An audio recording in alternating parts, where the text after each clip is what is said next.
नमस्कार दोस्तों, मैं अभिजीत कुमार आपका स्वागत करता हूं आपके अपने चैनल सम्मान डिजिटल में। आज हम बात करेंगे कि देश को कौन चला सकता है। क्या देश को विद्वान व्यक्ति देश के प्रशासन व्यवस्था को क्या अच्छे ढंग से बेहतर ढंग से चला सकते हैं, या देश को अनएजुकेटेड पर्सन भी चला सकता है, या देश को चलाने के लिए विद्वान होना अति आवश्यक है? आप बताइए। जी नमस्कार। यह क्वेश्चन बहुत ही लाजवाब है, क्योंकि अभी दिल्ली में चुनाव हो रहा है और बिहार में चुनाव आने वाला है ना। तो हम लोग सभी का एक ही प्रश्न होता है कि हम लोग जो पढ़ा लिखा होगा, नहीं सभी लोग का अपने प्रश्न नहीं होता है, लेकिन बहुत से लोग क्या बोलते हैं, जो थोड़ा पढ़े लिखे लोग होते हैं, जो पढ़ा लिखा लोग होगा उसी को वोट करना है, जो पढ़ा लिखा लोग होगा उसी को वोट करना है ना। तो उनके अनुसार क्या मतलब उनका मानना होता है कि अगर देश का संचालन कोई बेहतर तरीके से कर सकता है तो वो है विद्वान व्यक्ति, जो पढ़ा लिखा लोग है ये कर सकता है। तो मैं इस बात से 100% एग्री नहीं करता कि मतलब देश को चलाने के लिए विद्वान होना बहुत ज्यादा जरूरी है ना। तो अगर हम मध्यकाल का इतिहास, अपने भारत का इतिहास देखते हैं तो अकबर को अगर देखें तो अकबर बहुत पढ़ा लिखा व्यक्ति नहीं था, है ना। लेकिन फिर भी मुगलों में सबसे महान राजा कौन है?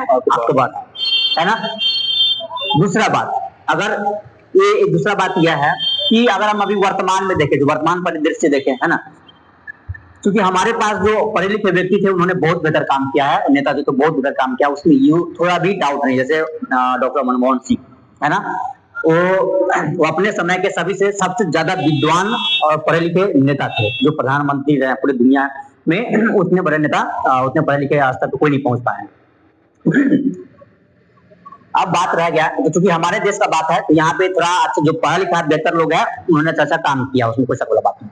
लेकिन अगर हम दुनिया स्तर पे देखें तो पढ़ा लिखा व्यक्ति ने क्या किया, ज्यादा से ज्यादा मतलब सत्यानाश किया है। अच्छा, है ना। जैसे देखते हैं ना अभी बांग्लादेश को देखते हैं ना।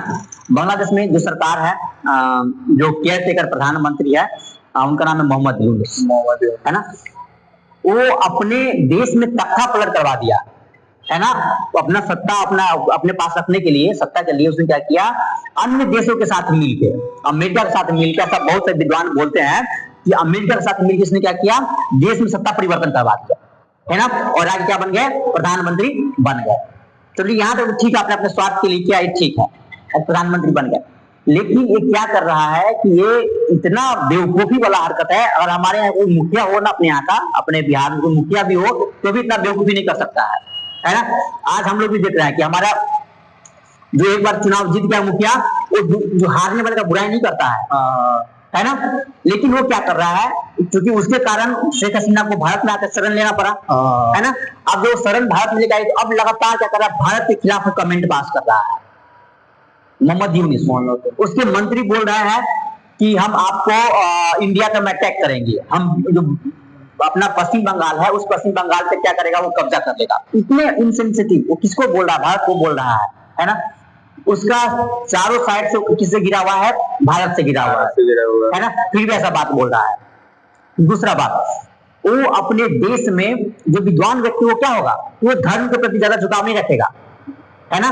वो सभी को बराबर लेके चलेगा। सब यही उम्मीद किया था, दुनिया भर में सब लोग यही उम्मीद किए थे। लेकिन मोहम्मद यूनुस ने क्या किया, जो वहां पे हिंदू रह रहे हैं, बौद्ध रह रहे हैं, क्रिश्चियन रह रहे हैं, उसको जो मारने वाले लोग हैं उसको छोड़ दिया वो, है ना। और लगातार वहां से हिंदुओं और बौद्धों और क्रिश्चियनों का पलायन शुरू हो गया। तो अपने देश में संभाल नहीं पा रहा है ना। वहां बहुत सारे लोग तो फ्लो में चलो इंडिया के खिलाफ, वहां हिंदू है मतलब प्रचार किया, वहां पे हिंदुओं का देश है वो इंडिया, तो उसके खिलाफ बहुत सारे लोग तैयार हो गया। और उसको क्या बोलता है, जो शेख हसीना वहां की प्रधानमंत्री थी, और उसको सब मतलब लोगों में फैलाया गया कि ये ना हिंदुओं का सपोर्टर है, हिंदुओं को सपोर्ट करने वाली है महिला शेख हसीना के बारे में। तो लोग उसके खिलाफ चले गए, जाकर उसको उसके घर में घुस गया और उसको मजबूरन निकालना पड़ा, है ना, तोड़फोड़ किया, है ना, सब चले गए। अब क्या हो रहा है, क्योंकि अब इंडिया, अब बांग्लादेश कैसे जी रहा है, इंडिया के बदौलत जी रहा है। हम लोग उसको बिजली दे रहे हैं, पानी का व्यवस्था हम लोग करके दे रहे हैं, है ना, खाद्यान्न वगैरह का व्यवस्था कौन? इंडिया करके दे रहा है ना। अब हम लोग इस 5G टेक्नोलॉजी के जमाने में हम लोग बहुत बेहतर तरीके से जान रहे हैं कि आप बिजली के बिना रह नहीं सकते हैं, है ना। बिजली आपका मौलिक अधिकार में, हम वो इंडिया में है ना। अब वो बिजली किससे ले रहा है? भारत से ले रहा है। गाली किसको दे रहा है? भारत को दे रहा है। तो हुआ क्या कि जो अडानी कंपनी है जिसको बिजली प्रोवाइड कर रही थी, उसने क्लियरली बोल दिया कि उनको टाइमलाइन दिया गया कि आप अगर इतना टाइमलाइन में अगर पैसा आप नहीं जमा करेंगे, उसके बकाया है $1 बिलियन के आसपास बकाया, उस पर 1 बिलियन मतलब 8,000 करोड़ से ज्यादा उस पर बकाया है, एक ही कंपनी का अपना, है ना। एक त्रिपुरा का अपना ही कंपनी है, गवर्नमेंट सेक्टर का कंपनी है, वो भी उसको बिजली बेच रही थी, उसका भी बकाया है ना। पैसा हमारा खा रहा है, गाली धनी को दे रहा था। अब वो लोग इन लोग टाइप किया, ठीक है आप पैसा तो दीजिए, जब बिजली यूज करे तो पैसा दीजिए, है ना। तो अब उसके पास तो पैसा है नहीं। दूसरा, देश को चलाने के लिए वो किसके दम पे देश का संचालन इतना मतलब तख्ता बड़ा पलट कर दिया, अमेरिका का नाम, अमेरिका के मदद से, है ना। अमेरिका में जो बाइडेन वहां के राष्ट्रपति थे, वो फुल सपोर्ट किया। जब वहां पे गया तो उसके लिए रेड कारपेट बिछाया गया, है ना। कुछ स्टूडेंट तो नहीं बोलेंगे उसको, जो नेता सब थे, स्टूडेंट नेता सब थे, उसको वहां पे जाके मिलवा दिया गया बाइडेन से कि देखिए मतलब यही लोग वो है जो प्लान करके शेख हसीना को हटाया था, है ना। तो इसको बाइडेन क्या था कि हम नहीं मानेंगे कि बहुत बुद्धिमान व्यक्ति था, वो बुद्धिमान नेता था, है ना। उसने खूब पैसा दिया, फंड किया और उसको प्रमोट किया। लेकिन जैसे ही ट्रंप सरकार बन गया, 20 जनवरी को उसने शपथ ग्रहण किया और 21 तारीख को सत्ता संभालने लगा, है ना। आते ही उसने पहला निर्देश दिया कि अमेरिका जिन जिन देशों को मदद दे रही है वह तक रोक दिया जाएगा जब तक अमेरिका इस पर विचार नहीं कर लेगा दोबारा, है ना। मतलब रीचेक करेगा जो बाइडेन जो दे रहा था क्या सही था कि नहीं सही था। अब उसको पैसा मिलना बंद हो गया, किसको, बांग्लादेश को पैसा मिलना बंद हो गया। भारत रिश्ता खराब कर लिया है ना। अब मिलेगा, प्रशासन चलाएगा कहां से। तो अब स्थिति ये हो गया है कि वहां का रेलवे 2 दिन से ठप है, वहां पर सारा का सारा रेलवे ठप है ना। वहां का बस बंद होने के कगार पे, जो सरकारी बसेज है वो बंद होने के कगार पे है ना। तो ये विद्वानता का तो प्रतीक नहीं है ना। विद्वान व्यक्ति क्या होता, अगर चलो ठीक उसने सत्ता परिवर्तन कर लिया तो क्या करता, बैलेंस करके चलता, नीचे ऊपर बैलेंस करके चलता। अगर अमेरिका क्या है कि भारत के खिलाफ अभी सामने से नहीं बोल सकता है, मतलब जिस कदर बांग्लादेश बोल सकता है उस तरह का नंगई अमेरिका नहीं कर सकता भारत के साथ में, है ना। तो उसने बांग्लादेश को तैयार किया।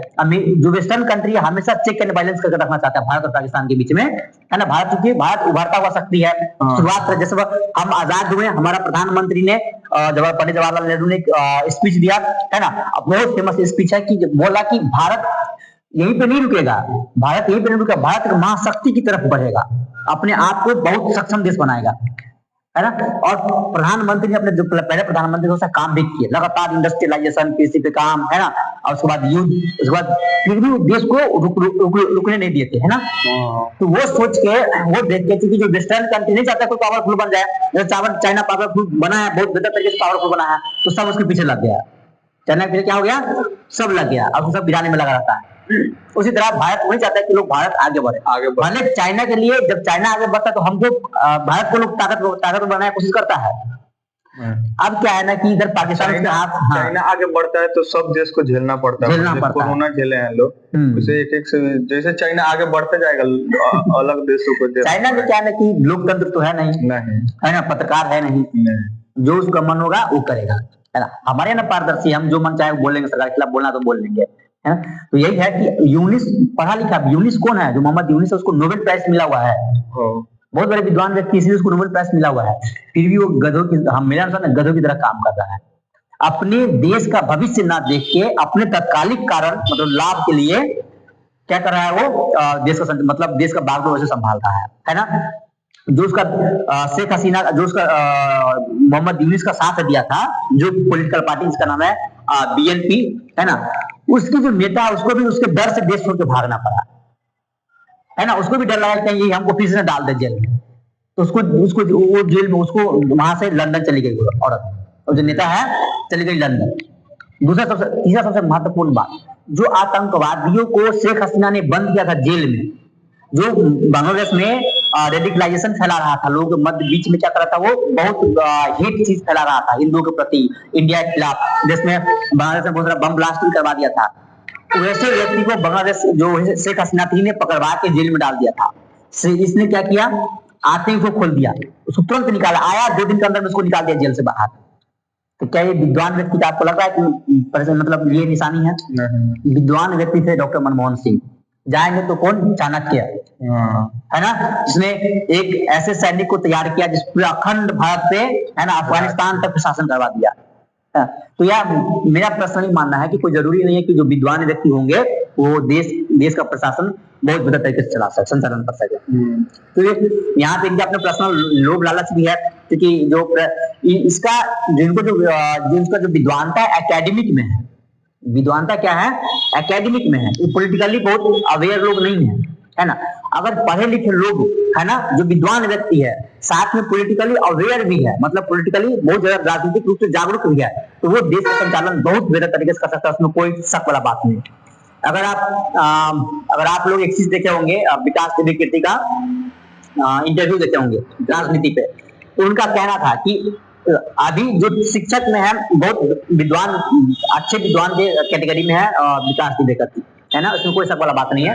बाकी उनका अपना बिजनेस है, अगर उनका आप कंपटीटर, तो आप जो भी सोचना सोच लीजिए, लेकिन वो पढ़े लिखे व्यक्ति है ना। अब क्या है कि वो बोले थे कि वो अपने सोसाइटी का, उन्होंने एक सेक्रेटरी का चुनाव जीता था, है ना। इतने विद्वान होने के बावजूद क्या कि उसने अपने सेक्रेटरी का, अपने सोसाइटी का सेक्रेटरी का चुनाव जीते, लेकिन वो 1 महीने के अंदर में क्या डिप्रेस हो गया। विद्वान व्यक्ति थे, प्रशासन बहुत बेहतर तरीके से चला सकते थे, एक छोटा सोसाइटी का तो बात था, लेकिन उसका संचालन वो नहीं कर पाए, है ना। तो यह क्या है, तो हमको वहां से भी लगा, और बाकी जो मोहम्मद यूनुस को देखते हैं, और भी बहुत सारा कुछ नेता लोग को देखते हैं, है ना, तो वहां समझ में आता है कि कोई जरूरी नहीं है कि विद्वान व्यक्ति जो हो, प्रशासनिक जो एकेडमिक विद्वान हो, बेहतर प्रशासन चला सकता है ना। जो पॉलिटिकली विद्वान भी हो और राजनीतिक रूप से जागरूक हो, वह वास्तव में बेहतर प्रशासन संचालन करने में सक्षम होता है।